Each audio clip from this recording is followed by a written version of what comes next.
Hi friends, നമസ്കാരം. ഇന്നൊരു ബിരിയാണിയാണ് ഉണ്ടാക്കുന്നത്. ബിരിയാണി തയ്യാറാക്കുന്നത് പൊതുവെ ഒരു ലെങ്തി പ്രോസസ്സാണ്. പക്ഷേ ഇത് കുറച്ച് സിമ്പിൾ മോഡിലാണ് ഞാൻ പ്രിപ്പയർ ചെയ്തിരിക്കുന്നത്.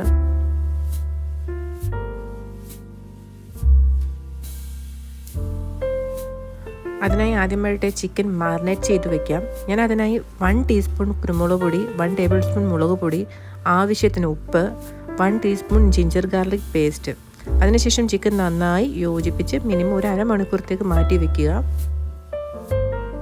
ഇതിലേക്ക് ലെമൺ ജ്യൂസും ആഡ് ചെയ്യാവുന്നതാണ്. പക്ഷേ ഞാൻ ഇതിൽ ലെമൺ ജ്യൂസ് ആഡ് ചെയ്തിട്ടില്ല.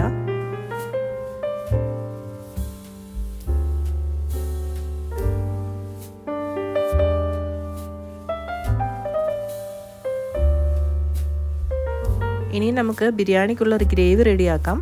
അതിനായി പാൻ അടുപ്പിൽ വെച്ച് സ്ലൈസ് ചെയ്ത് വെച്ചിട്ടുള്ള സവാള വഴറ്റിയെടുക്കാം. അതിനൊപ്പം തന്നെ 2 പീസ് ഏലക്ക, ചെറിയ പീസ് കറുവപ്പട്ട, 1 പീസ് തക്കോലം, കുറച്ച് പെരിഞ്ചീരകം, 4 പീസ് ഗ്രാമ്പു അവ ഇതിലേക്ക് ചേർക്കുക. സവാള ഫ്രൈ ആയി വരുമ്പോഴത്തേക്ക് ചതച്ച് വെച്ചിട്ടുള്ള ജിഞ്ചർ, വെളുത്തുള്ളി, പച്ചമുളക് ആഡ് ചെയ്യുക. 1/2 ഇഞ്ച് വലുപ്പത്തിൽ ഇഞ്ചി, 10 പീസ് വെളുത്തുള്ളി, 3 പച്ചമുളകാണ് ഞാനിവിടെ എടുത്തിട്ടുള്ളത്.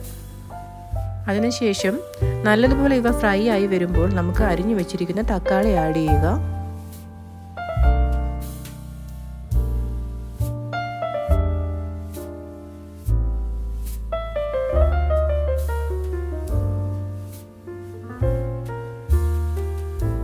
അതിനുശേഷം ചെറിയ തീയിൽ അടച്ചു വെച്ച് ഫ്രൈ ആക്കി എടുക്കുക.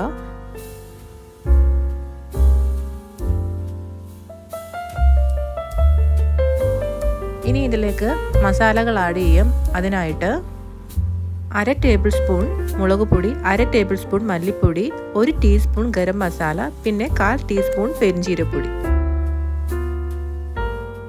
ഇവ ചേർത്ത് പച്ചമണം മാറിക്കഴിയുമ്പോൾ ചിക്കൻ പീസ് ആഡ് ചെയ്യുക. അതിനുശേഷം ചെറിയ തീയിൽ അടച്ചു വെച്ച് 15 തൊട്ട് 20 മിനിറ്റ് വരെ കുക്ക് ചെയ്യുക. ഗ്രേവി തയ്യാറായ ശേഷം നമുക്ക് ദം സെറ്റ് ചെയ്യാം.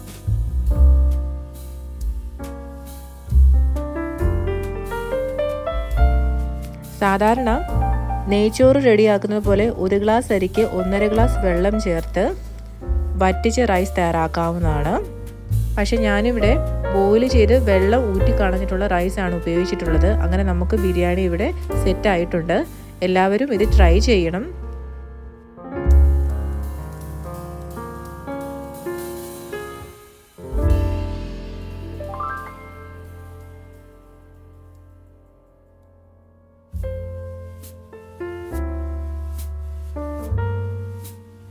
എല്ലാവരും ഇത് ട്രൈ ചെയ്യണം.